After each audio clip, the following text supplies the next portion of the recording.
How to add Spotify music to Instagram.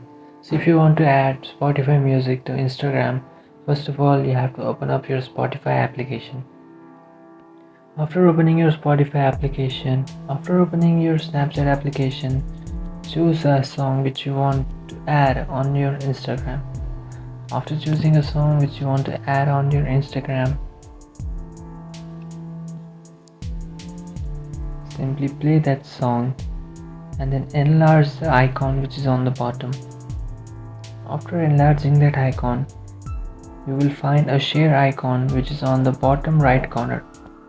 After tapping on that share icon, you will find Instagram stories. So tap on Instagram stories and then tap on the arrow which is on the bottom right. After tapping on that arrow, choose the first option, your stories, and then share. And after that, tap on done, and your story has been added to your Instagram. So you have successfully added Spotify music to Instagram.